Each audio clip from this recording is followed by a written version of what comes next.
আন্দোলনকে কেন্দ্র করে ভেঙে পড়ে আওয়ামী লীগ সরকারের মসনদ। সাবেক প্রধানমন্ত্রী শেখ হাসিনা পদত্যাগ করে ভারতে অবস্থান নিয়েছেন, তবে সেখানেও থাকার সময় ফুরিয়ে গেছে তার। এদিকে ভারত শেখ হাসিনার আশ্রয় নিয়ে মধ্যপ্রাচ্যের একটি দেশের সঙ্গে কথাবার্তা শুরু করেছে। দেশটির বক্তব্য, শেখ হাসিনার এবারের আশাটা ছিল সাময়িক। শেখ হাসিনাকে নিরাপদে কোনো তৃতীয় দেশে পাঠানোর চেষ্টা করছে ভারত, তবে সেটা যদি চট করে সফল না হয় তাহলে দিল্লিও তাকে রাজনৈতিক আশ্রয় দিয়ে যতদিন খুশি ভারতে রাখতে কোনো দ্বিধা করবে না। পররাষ্ট্র মন্ত্রণালয়ের একজন শীর্ষস্থানীয় কর্মকর্তার কথায়, we are hoping for the best, preparing for the worst. তিনি বোঝাতে চেয়েছেন ভারত এখনও আশা করছে শেখ হাসিনার ক্ষেত্রে সবচেয়ে ভালোটাই ঘটবে, কিন্তু সেটা যদি কোনো কারণে সম্ভব না হয় তাহলে সবচেয়ে খারাপটার জন্য দিল্লি প্রস্তুত আছে।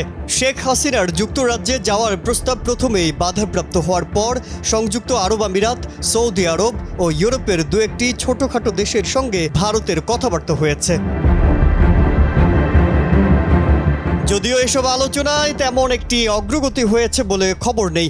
এরপর মধ্যপ্রাচ্যের একটি প্রভাবশালী দেশ কাতারের সঙ্গেও ভারত শেখ হাসিনাকে আশ্রয় দেওয়ার ব্যাপারে কথাবার্তা শুরু করেছে বলে জানা গেছে। তবে পাশাপাশি এটাও ঠিক, শেখ হাসিনা নিজে এখনও কোনো দেশের লিখিত আবেদন করেননি। যুক্তরাজ্য বা আমেরিকায় তো নয়, এই সব দেশগুলোতেও না। তার হয়ে এবং তার মৌখিক সম্মতির ভিত্তিতে যাবতীয় কথাবার্তা ভারত সরকারই চালাচ্ছে। Redmi 13 স্টাইল বানায় দুনিয়া কাঁপায়। পর্যবেক্ষকরা মনে করিয়ে দিচ্ছেন 1959 সালে দালাই লামাকে রাজনৈতিক আশ্রয় দেওয়ার পর থেকে ভারত চীন সম্পর্ক যে তিক্ততা সৃষ্টি হয়েছিল, 65 বছর পরেও কিন্তু তার রেশ রয়ে গেছে। দালাই লামাকে ভারতে বা আন্তর্জাতিক বিশ্বে যতই শ্রদ্ধার চোখে দেখা হোক, দিল্লি ও বেইজিংয়ের মধ্যে সম্পর্কে তিনি বরাবর অস্বস্তির কাঁটা হিসেবে থেকে গেছেন। ভারতেও অনেক বিশ্লেষক মনে করেন শেখ হাসিনাকে ভারত যদি আশ্রয় দিয়ে রেখে দেয় তাহলে বাংলাদেশের নতুন সরকারের সঙ্গে সম্পর্ক গড়ে তোলার ক্ষেত্রে সেটা আর অন্তরায় হয়ে উঠতে পারে। ভারতেও অনেক বিশ্লেষক মনে করেন শেখ হাসিনাকে ভারত যদি আশ্রয় দিয়ে রেখে দেয় তাহলে বাংলাদেশের নতুন সরকারের সঙ্গে সম্পর্ক গড়ে তোলার ক্ষেত্রে সেটা অন্তরায় হয়ে উঠতে পারে।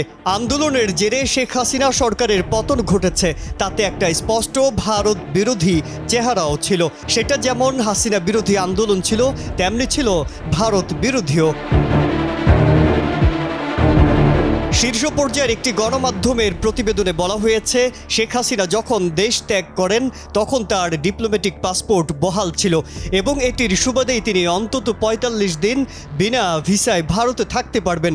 এই প্রতিবেদন প্রকাশিত হওয়ার পরদিনই তড়িঘড়ি করে বাংলাদেশের অন্তর্বর্তীকালীন সরকার শেখ হাসিনা সহ বিগত জামানায় মন্ত্রী এমপিদের নামে ইস্যু করা সব কূটনৈতিক পাসপোর্ট প্রত্যাহার করে নেন।